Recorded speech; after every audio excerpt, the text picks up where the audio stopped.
Hello and welcome to the Hoof GP YouTube channel. Today I am visiting my childhood home to trim around 35 beef cows. You guys normally see me trimming dairy cows or Holsteins, so let's see how this goes for a change.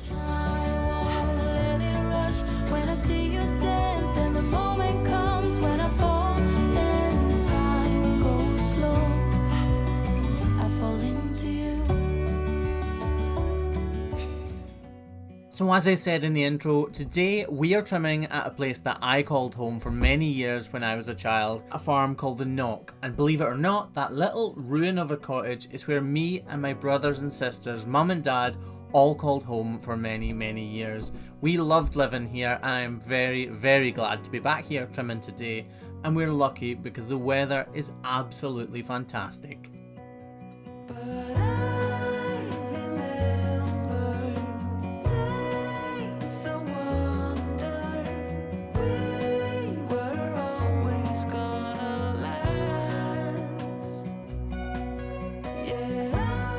This is an old style traditional Scottish steading, and as you can see it's really not used all that much now. This farm is mostly used in a ranch style place, so in other words the cows are out in the field pretty much all of the time.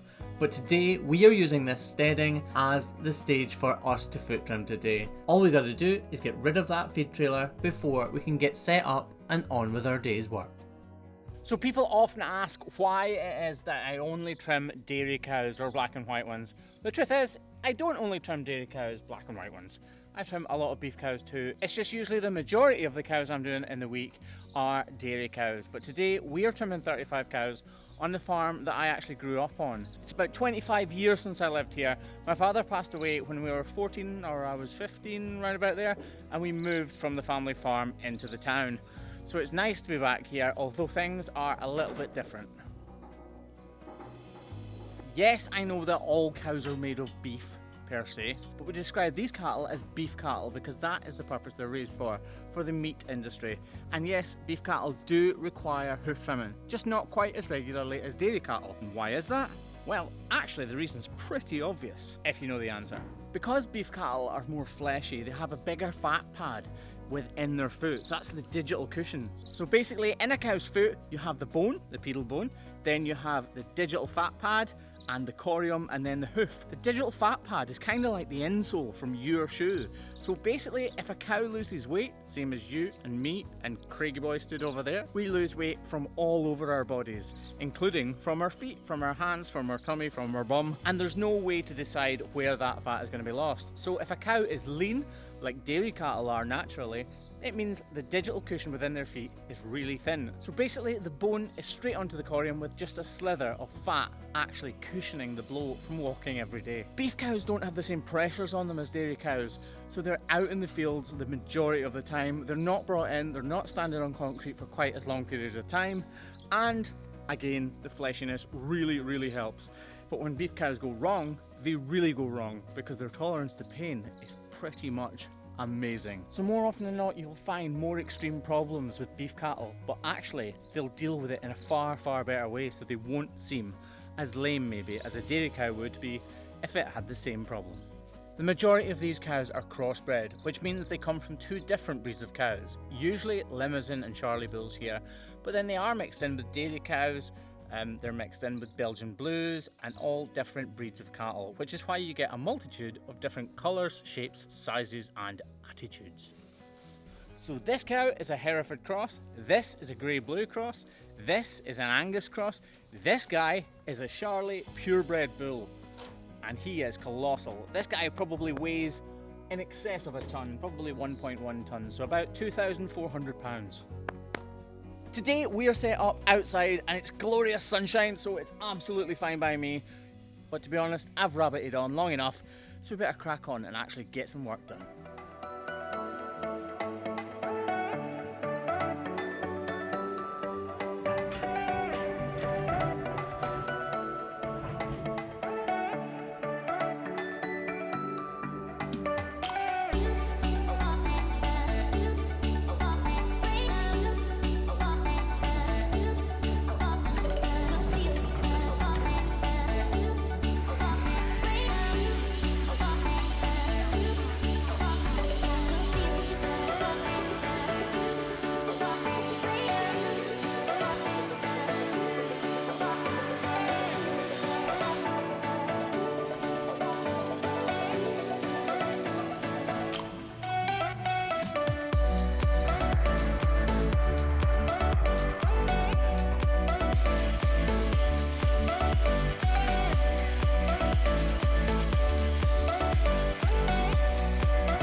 New GoPro required.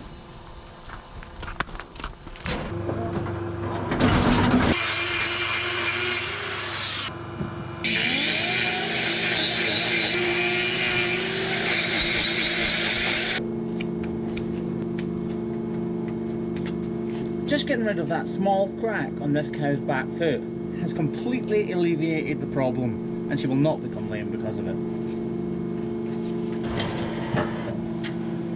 One of the awesome differences between this crush and the Wappa is the ability to handle bulls. There's virtually no difference between trimming a bull and trimming a cow in this crush because it is so capable. So this big boy should be fine.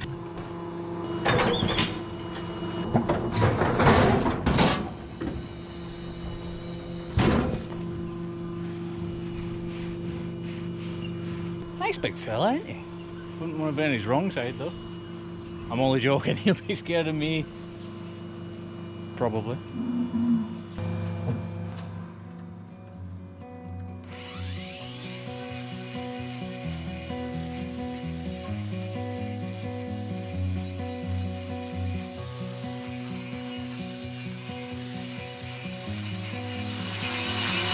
With a bull, when you're trimming his foot, if there's nothing majorly wrong, then don't go poking in there for the little cracks to see if there is anything wrong. Before he gets in the crush is the time to tell whether he's lame or not, because you really don't want to end up with a bull with thin soles, because then he is well and truly. So my top tip for trimming bulls is caution.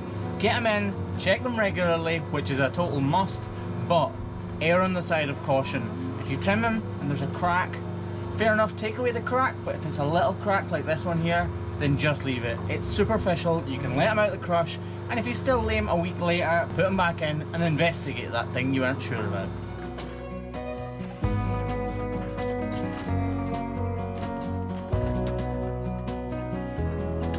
So looking at this foot, it's a really good shape. There's some little cracks here, some small crack in here, but he's not lame on it, and it is a good shape. So all we're gonna do is make sure the weight bearing between the two claws is perfect, and we're gonna let him go.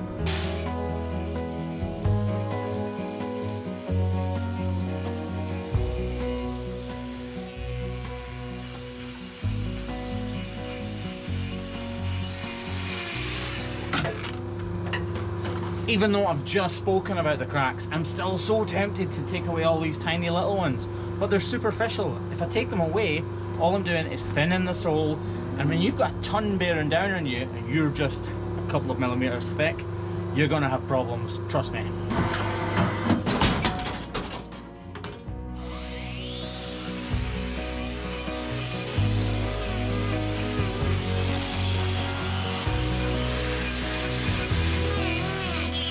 This cracking here looks slightly deeper to me, and there's some small tiny little stones in there, so I don't want them to work their way up and really cause a problem. So these ones are okay to take away.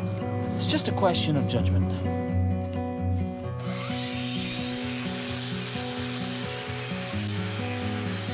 Now I've taken them down far enough that I know they're not going to cause a problem.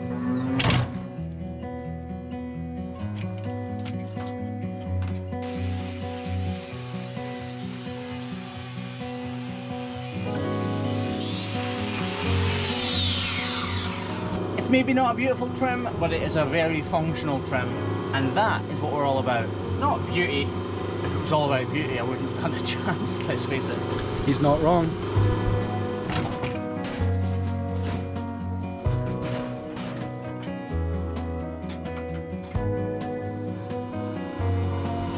Next cow. This big guy here is a Simmental bull, and he is really lame on his front right foot. When you get bulls like this, you just hope that it's something fairly simple that we can fix and not something in their joints, because bulls are particularly bad for actually hurting themselves when they're fighting.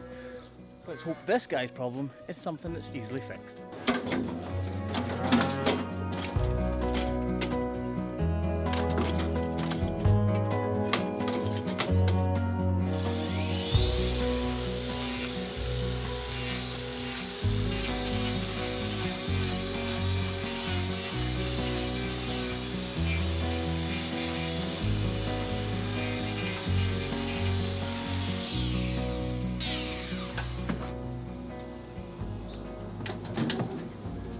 This foot he's lame on, but I don't see anything obvious yet. Oh! Give me the camera.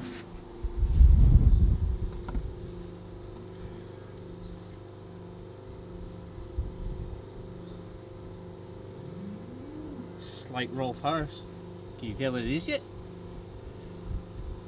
There.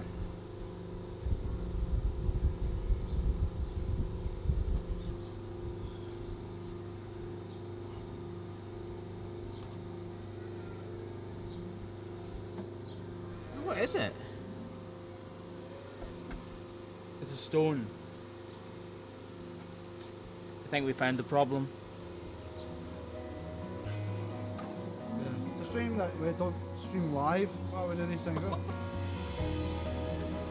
I don't know if you'll be able to see it, but the stone has actually caught all of the inside of his foot, where it's been rubbing right up in there.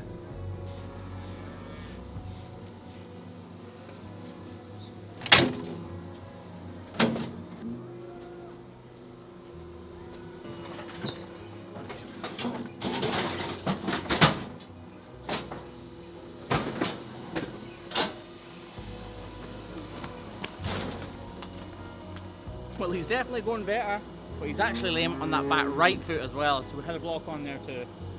He should look like a different bull in a couple of weeks. And with that, it brings us to the end of our day's trimming, guys, but not to the end of this video. I have had a fantastic day trimming here in this glorious, glorious weather, reminiscing about the times where me and my brothers and sisters used to play in those woods there, climb on the bales in the sheds, and run through these fields. But now I'm going to have a look at the old family home. But I still miss the way you used to feel. Maybe we rose too fast, maybe we got too high. Yeah, I do remember tears and the laughter. How could we fall so fast and let us go? It's time to surrender now that it's ended. Nothing to say, 'cause guess we've said it all. Now why do we care to dream? So this is the house that I lived in with my 4 brothers and sisters, my mum and my dad, from when I was about 8 years old to about 14. It's really sad actually, being back here. This was an extension that we built to make the house feel more modern and to give us more space, and this was my mum's office. It's mad that I actually lived here and it's such a ruin now. I remember this house perfectly. I really do. I can remember the smell actually. I can remember this. I don't know why. I can remember the smell of bacon. Weird, isn't it? It's just abandoned. This was the main kind of dining room, if you like. I remember there's a big table here and it was always covered with paperwork, and Dad sitting over there.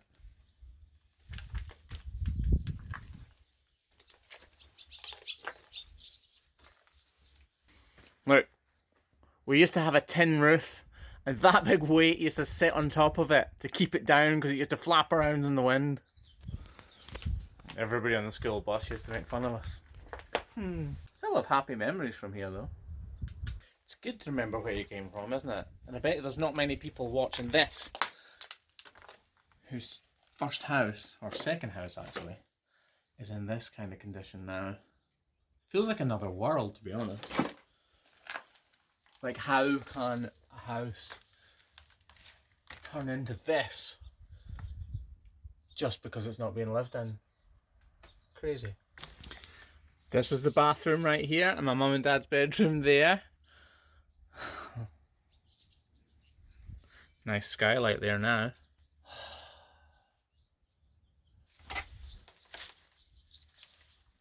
You see lots and lots of things happened in my family when I was around the age of 13 or 14.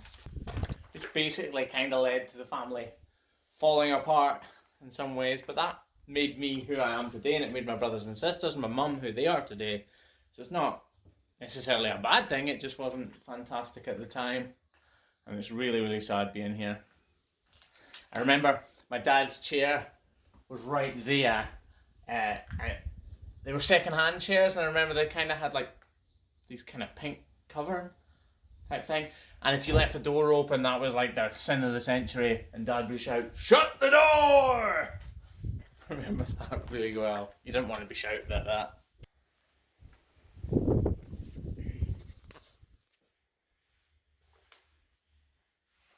This bedroom's not quite as bad actually. We had bunk beds here, and my bed was here. I remember, I think Bob's bed was the top one, James's bed was the bottom one, and I slept there. And I remember one night waking up in the middle of the night when we had a friend staying over actually, looking out this window here to see all the firefighters and thinking, what on earth is going on? And actually the chimney on the roof was on fire. Not the best way to wake up.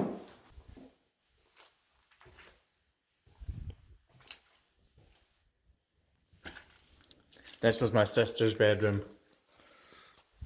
Kirsty and Susan. I think Kirsty's bed was there and Susan's bed was there, as far as I remember. So my dad actually died when I was 15. This was the last house that he lived in. And since then it's just been left empty. And this is what happens to a house when it's left completely empty. Look at that bird's nest.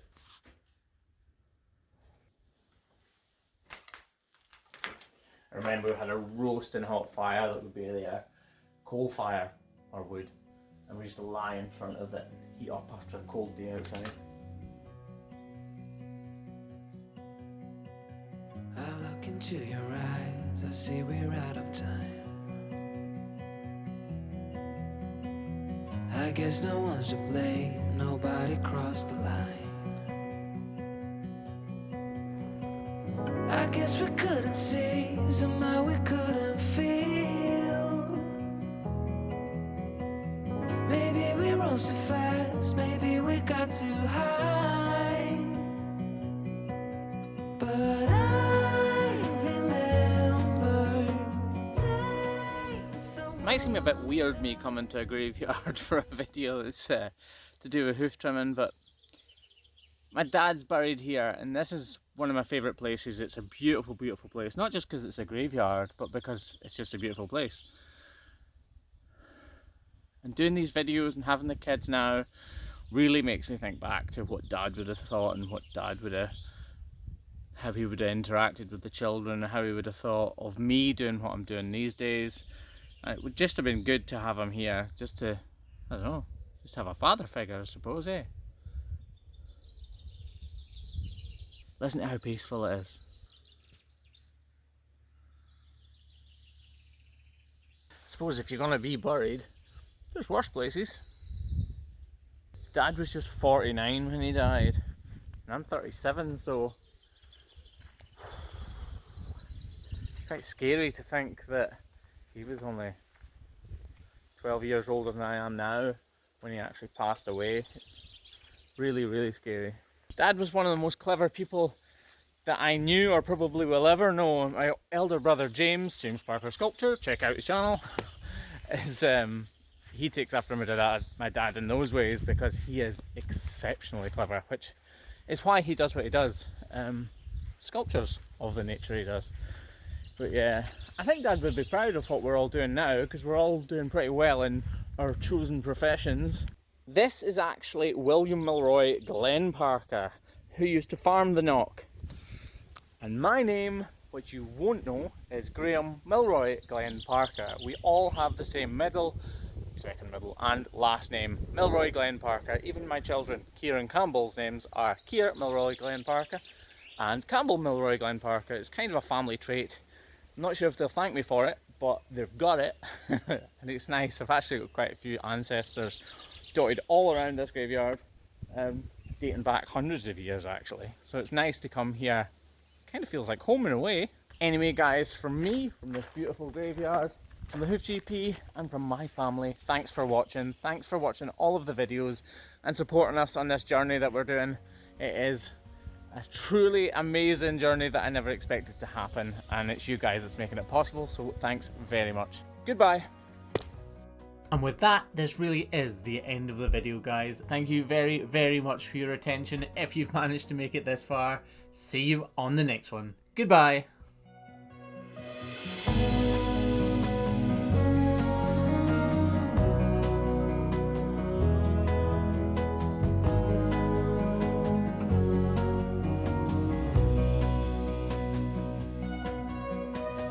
I look into your eyes, I see we're out of time.